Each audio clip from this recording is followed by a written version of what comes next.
Good morning. How we doing today? This is James Sweeney, aka Split Suit, and today we're going to review my push-fold quiz. I know, it's about time that we made something just for the tournament players.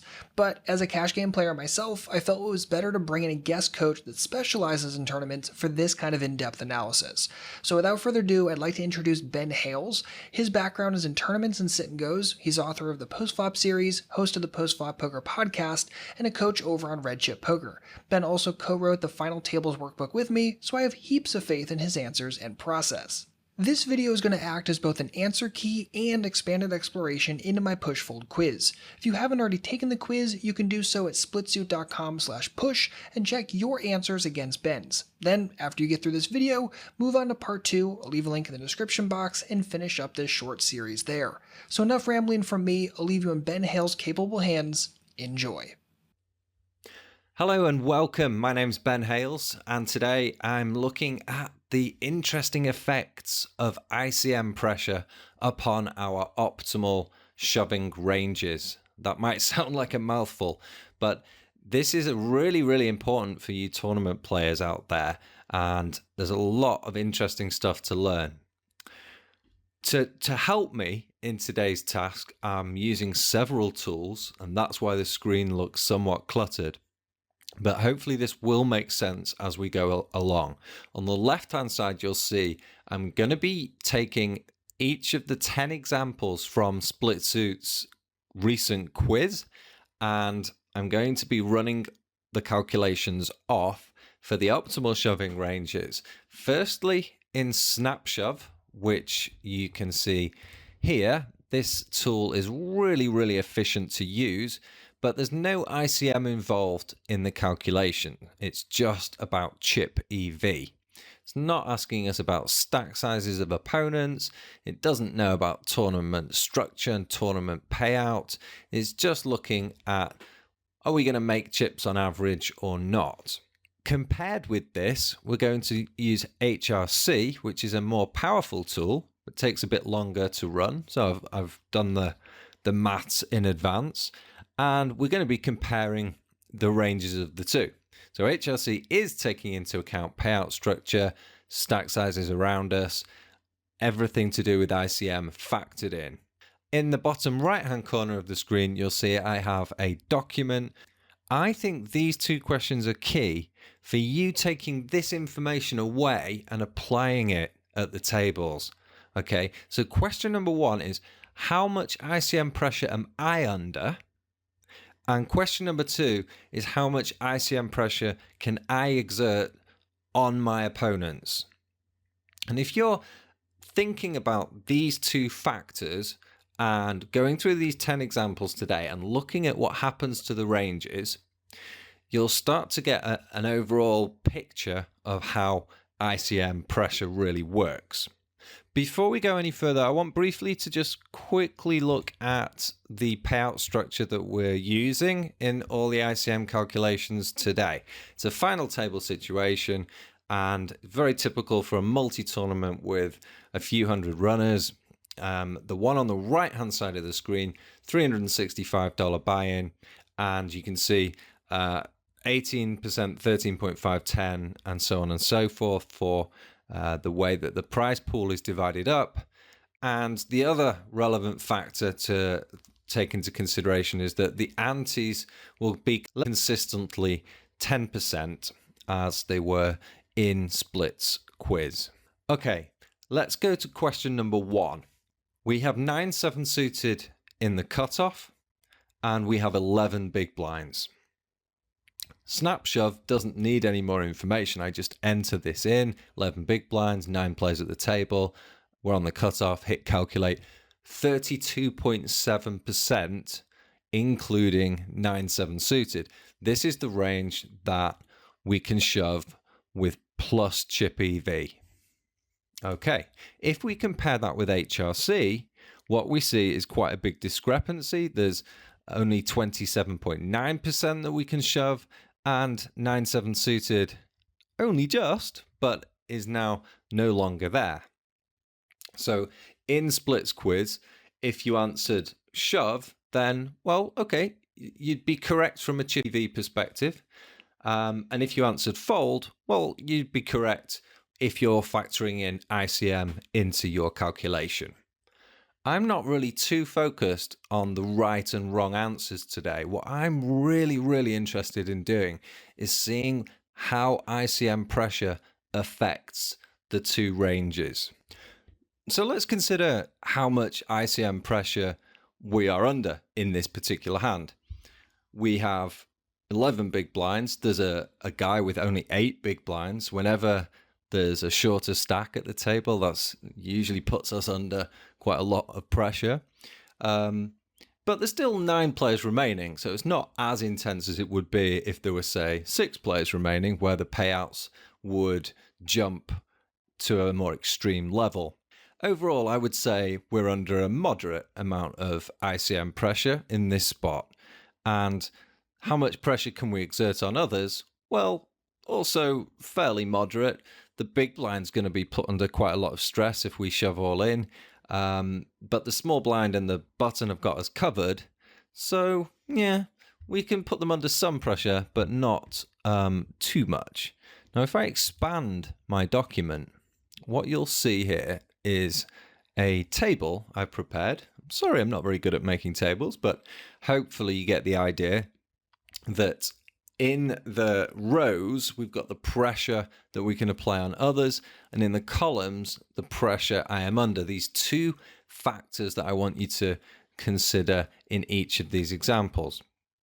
So if we think that we're under a medium amount of pressure and that we're able to apply a medium or a low amount of pressure on our opponents, like we can in this spot, then what you'll see is that we've got a nice orange color and a key at the bottom, which shows us that, yeah, we'd have to shove a little bit narrower in this spot.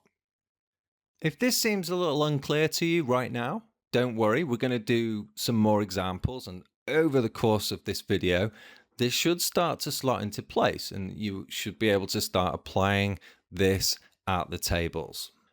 Let's now move on to question 2. So in this hand, we're holding Jack 8 offsuit from the button with 14 big blinds, and 72% of you said we should be folding in this spot.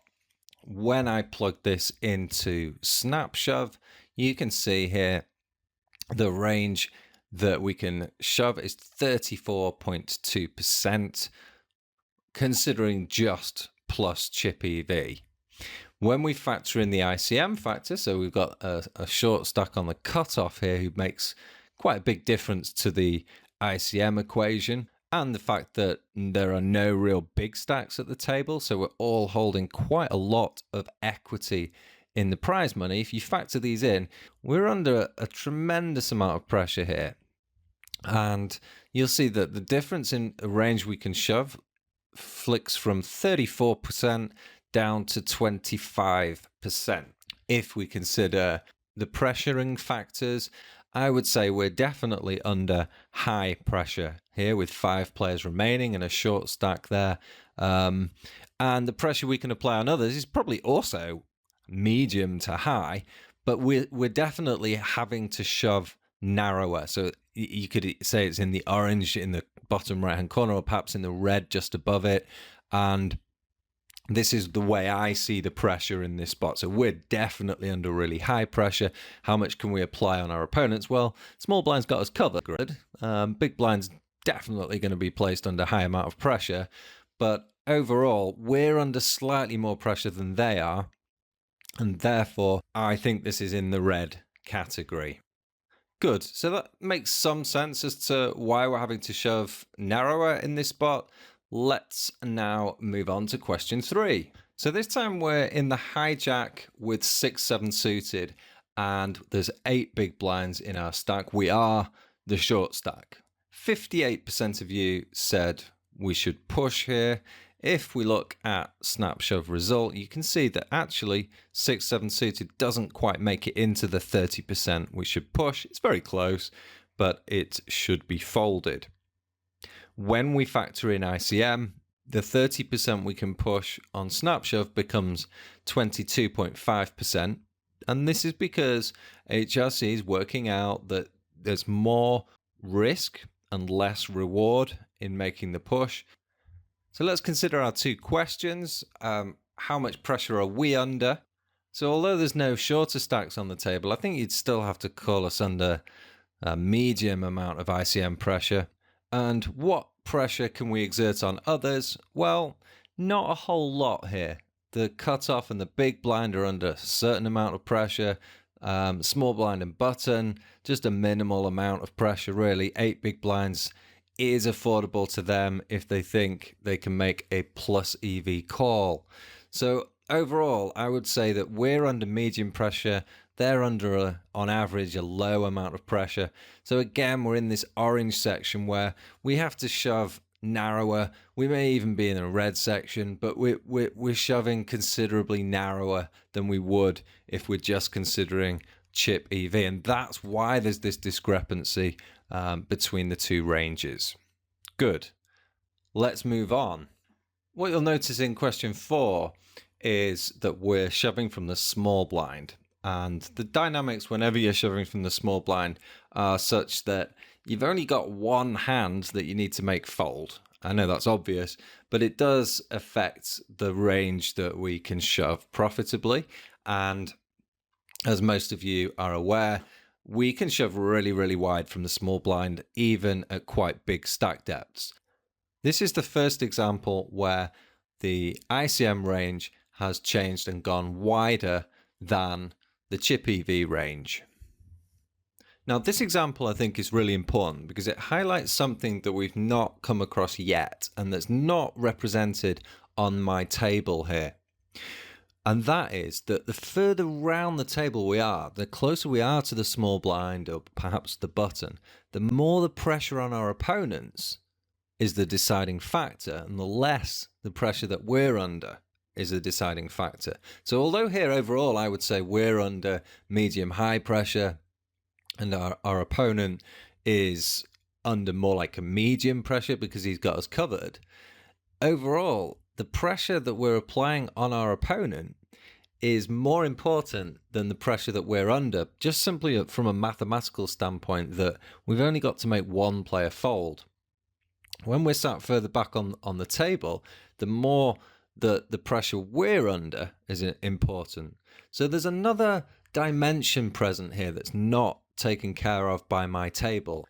So to repeat, the nearer you are to the small blind and the button, the more the factor of the pressure on your opponents matters and the less the pressure that you're under is a factor. Whereas if you're sat in earlier position, then the more it matters how much pressure you're under than it does on your opponents. This is mathematical. It's to do with just the raw probabilities of running into a good hand. In this one, we're holding King Jack and under the gun +1, and 76% of you said to shove. Snap shove gives us an answer of 23.4%, which includes King 10 off.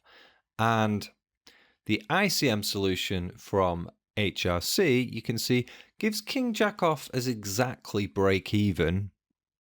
So for those 24% of you who said fold, that's not looking so bad if you're factoring in ICM. King Jack is a dangerous hand against the types of hands that are going to call you with.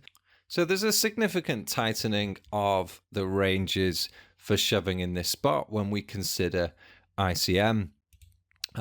What kind of pressure are we under here at 6 big blinds? Well, clearly we're under a reasonable amount of pressure, perhaps medium. I wouldn't say high, just purely because we've only got 6 big blinds and we are the short stack, and there aren't any shorter stacks at the table which increase your pressure. So although you might be thinking, oh, surely this is a high pressure spot. Well, it is, but there are lots of other spots that are more pressurized. So I think we have to classify this as somewhat more medium. And how much pressure can we apply on our opponents here? It's only 6 big blinds. If they think they've got a plus EV call, a lot of them are going to make it. there is some pressure, of course. Nobody sat here with 100 big blinds who doesn't need to worry about ICM. Everyone needs to worry about ICM. But I would say that the pressure on average on the rest of them is more low or low to medium. Either way, it puts us in the kind of orange category where we have to shove narrower. And if you really think that we're under really high pressure, then you could call this the red category. So we're definitely having to shove narrower. Okay, so we've completed the first 5 examples from Split Suit's quiz, and we've learned a whole bunch already. I'm going to now take a short break and run off the calculations for the remaining 5 examples, and I'll be back with you in part 2 of this video. Thanks very much for listening. So that's going to wrap up part 1. Thanks again to Ben Hayles, and of course, thank you for watching. If you're interested in doing more of this kind of exploration, I fully suggest that you check out the Final Tables workbook. In it, you'll be guided through rigorous range exercises that prepare you for making better decisions at the final table. This includes push-fold spots pre-flop, c-betting with air, finding barrels, and understanding ICM pressure through repetition. Just visit splitsuit.com/final and grab the edition that's right for you. And remember to use the code YouTube to save $10 on your purchase. After you've picked up your copy of the workbook, head over to the second and final part of the series to get the answers for the last 5 questions of the quiz. Just click the link in the description box and I'll see you over there shortly. In the meantime, and as always, good luck out there and happy grinding.